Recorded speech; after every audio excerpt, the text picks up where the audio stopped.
right, so what Mark's doing is he's putting baffles in.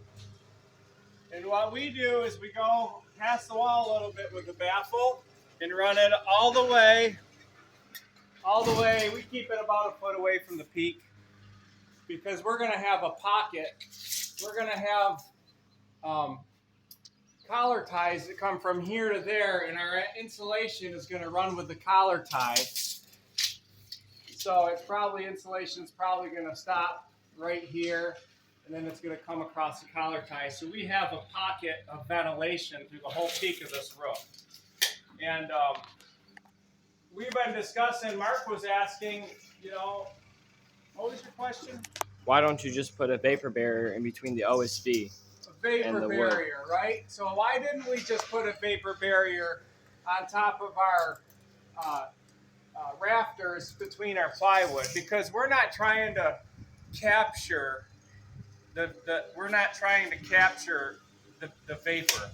See what's nice about this system, we're trying to eliminate condensation, and what happens how you get condensation is when warm air, particularly when you're heating the house in the winter, meets cold air, and the water in the air goes from vapor to water, right? And it'll drip.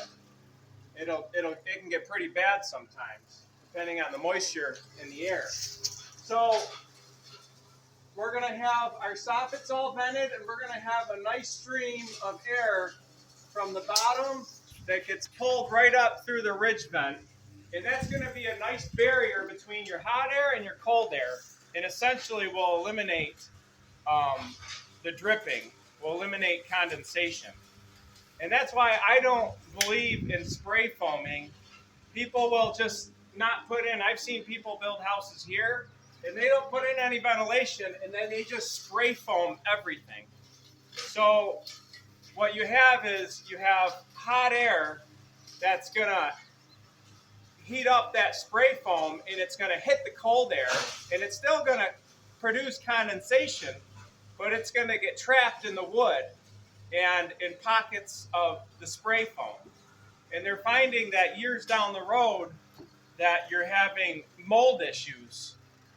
And buildings that you walk into a building that's been spray foamed for a while, no ventilation, it smells funny. You can smell the mildew.